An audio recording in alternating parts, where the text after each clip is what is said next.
আমরা কোন সম্প্রদায়ের অন্তর্ভুক্ত? এই প্রশ্নকে ঘিরে গড়ে ওঠে আমাদের পরিচয়ের একাংশ। একই ধর্মাবলম্বী মানুষ হয়েও সম্প্রদায়গত ভিন্নতা আমাদের মধ্যে দেখা যায়। এই ভিন্নতাকে সাক্ষী রেখেই বৃহত্তর সমাজ ব্যবস্থায় আমাদের অবস্থান, আমাদের যোগাযোগ, সর্বোপরি মানুষ হিসেবে বেঁচে থাকার জন্য প্রাপ্য সুযোগ সুবিধার মধ্যেও গণ্ডি নির্ধারণ হয়। এই গণ্ডি সমাজে সম্প্রদায়গত অবস্থানের পার্থক্য কেমন তা অনেকটাই স্পষ্ট করে তোলে। তাহলে এই পার্থক্য হওয়ার পেছনের কারণগুলোই বা কী?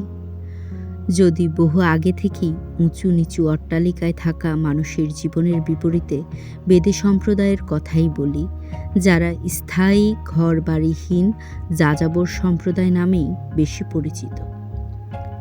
বেদে সম্প্রদায়ের বাংলাদেশ, ভারত ও বাইরের দেশ সিঙ্গাপুরেও সন্ধান মেলে। শোনা যায় তারা পেশা অনুযায়ী বিভিন্ন গোত্রের সদস্য। আধুনিক যুগেও স্থান ভেদে কোথাও কোথাও তাদের গোত্রভিত্তিক পরিচয় দেওয়া চোখে পড়ে। এই আধুনিকতায় তাদের জীবিকা নির্বাহের মাধ্যমগুলো জীবনযাত্রাতেও পরিবর্তনের ছাপ দেখা যায়।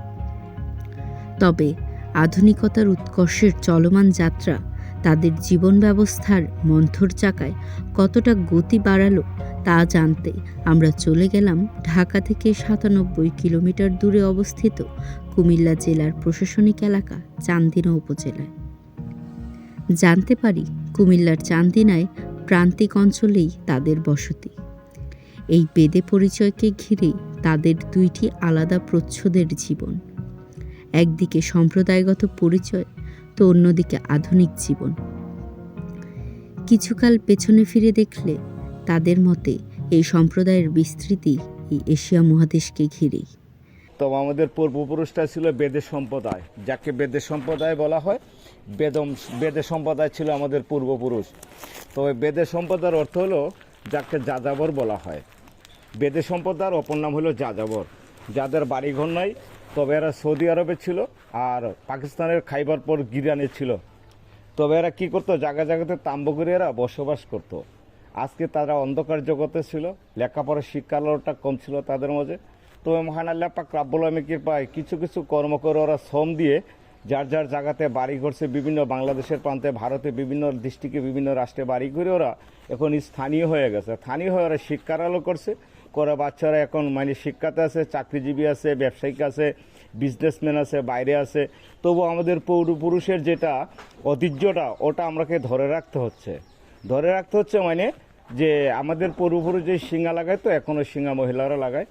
ঝাড়া পোকা ছিল, এখনও করে। ঝাড়া পোকা এখন আমাদের মাঝে আছে বেদে সম্প্রদায়ের মধ্যে। তবে আর বেদে সম্প্রদায় বাংলাদেশ কোথাও নাই, এখন এরা উজাড় সম্প্রদায় হয়ে গেছে, স্থানীয় হয়ে এরা উজাড় সম্প্রদায় হয়ে গেছে। একের পর এক যুগ পার হওয়ার সাথে সাথে তাদের পিতৃপুরুষের আমলে চিন্তা ভাবনায় বদল ঘটতে শুরু হয়, যার প্রথম পট পরিবর্তন হওয়ার দেখা মেলে বাসস্থানকে ঘিরে। আমাদের পূর্ব আমল থেকে আমরা নৌকাতে থাকতাম, বিভিন্ন বাচারি টাচারি বানিয়ে থাকতাম, বিভিন্ন স্থানে আমাদের মানে বাসস্থান। ওখানের মধ্যে আমরা কিছু কিছু সংকট লোক মনে করো যে বাপ দাদাদের আমল চলে গেল, বাপের আমলে আইসা মনে করো যে আমরা আমার ভাই ব্রাদার এরা বুঝমান হওয়ার পরে আমরা বিভিন্ন স্থানে আমরা অল্প অল্প করে জায়গা, ধরো 3 শতক 5 শতক 6 শতক এরকমভাবে জায়গা নিয়ে আমরা জায়গাতে বসলাম।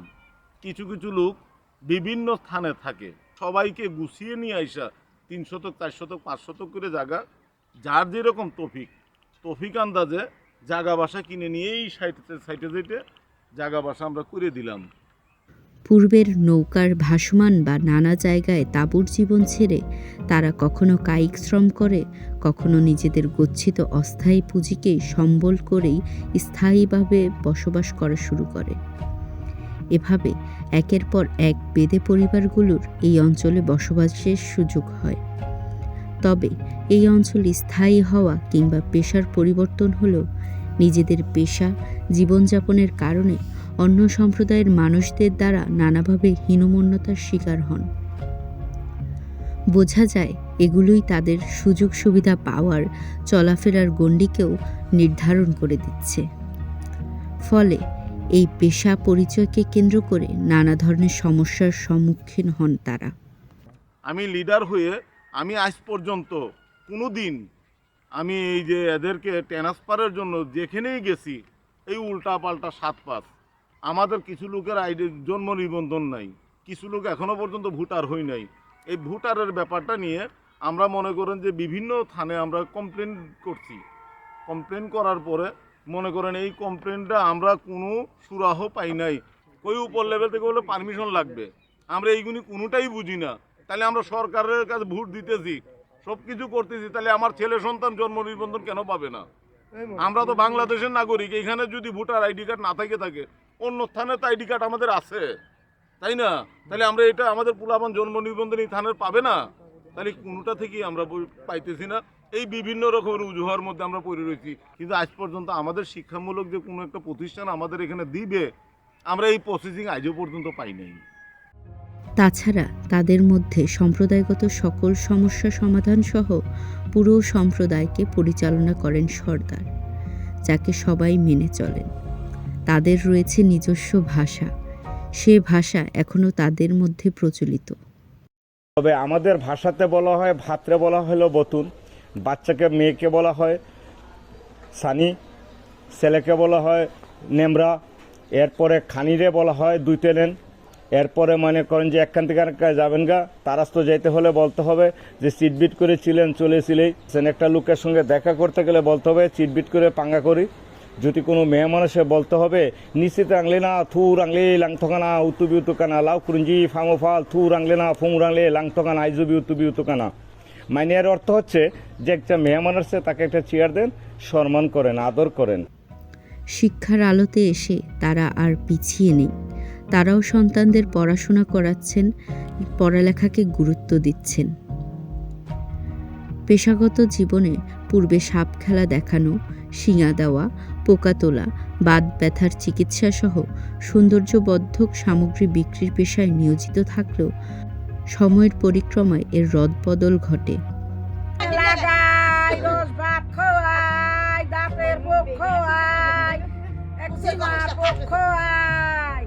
মাথার বিষ, মাথার বিষ, দাঁতের পুক, চোখের পুক, মুখের পুক, একজিমার পক্ষ আয়, রোজ বাক্ষ আয়।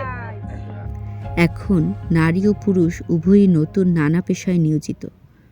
এখন বাংলাদেশ শিল্পপতি যারা আছে, সরকার 90% বেদেরাই এখন শিল্পপতি আর বিজনেসে জড়িত আছে, বিভিন্ন বিজনেসে পারপাসে ওরা জড়িত আছে, এখন ডেভেলপমেন্ট পথে আছে। এখন বেদের সম্প্রদায় আর কোনো রাস্তাঘাটে ফুটপাতে তারা তাঁবু করে থাকে না বাবা। তবে এখনও নিজেদের মধ্যে পেশাভিত্তিক কয়েকটা সম্প্রদায়ের লোক রয়েছে চিকিৎসা সেবায় দ্বৈত পন্থা অনুসরণ।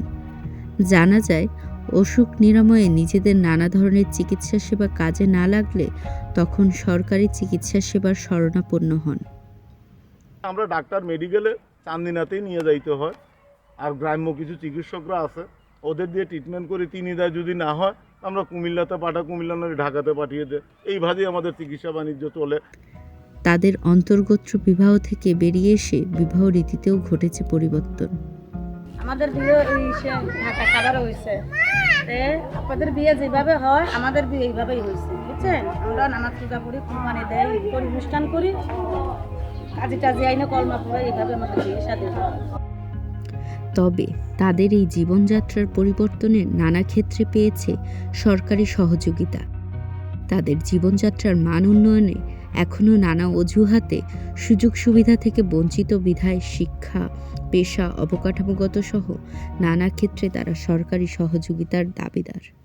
আমরা রাস্তা যেমন পাই, আমরা যেমন আমাদের বৃদ্ধ ভাতাটা পাই, আমাদের যেমন বয়স্ক ভাতাটা পায়, আমাদের ছেলে পেলে লেখাপড়া করতে পারে, আমাদের ছেলে মাদ্রাসায় পড়তে পারে। আমরা তো আর আগের দিনে নাই, এখন বর্তমানে তো আমরা শোচনীয় হইতে তো হবে, আমরা যুগের সাথে তো তালি মিলিয়ে আমাদের চলতে হবে। তাই সর্দার রজব দেওয়ানের ভাষ্যে এখন আর বেদে সম্প্রদায় তাঁবু গেড়ে থাকে না বাবা, এ যেন পূর্বের যাযাবর জীবন থেকে বেরিয়ে নিজেদেরও একটি স্থায়ী আবাস আছে, এরই ইঙ্গিত দিলেন। কিন্তু জীবনের এত উত্থান পতন, আধুনিকতার ছোঁয়া পেলেও তাদের ঐতিহ্যকে একটি বেদে সম্প্রদায় এই পরিচয়কে টিকিয়ে রাখতে চায়। তবু আমাদের পূর্বপুরুষের যেটা ঐতিহ্যটা ওটা আমাকে ধরে রাখতে হচ্ছে মানে যে আমাদের পূর্বপুরুষ যে শিঙা লাগাইতো এখনও শিঙা মহিলারা লাগায়, ঝাড়া পোকা ছিল এখনও করে, ঝাড়া পোকা এখনও আমাদের মাঝে আছে। সেই চাওয়া যা ভেসে আসে তাদের নিজস্ব ভাষায় কথা বলা, তাদের সম্প্রদায় পরিচালনায় কিংবা পূর্বপুরুষের পেশার মাধ্যমে জানাতে চায় তাদেরও একটি সম্প্রদায় আছে, তাদের নিজস্ব সম্প্রদায়গত পরিচয়েই তারা পরিচিত হতে চায়।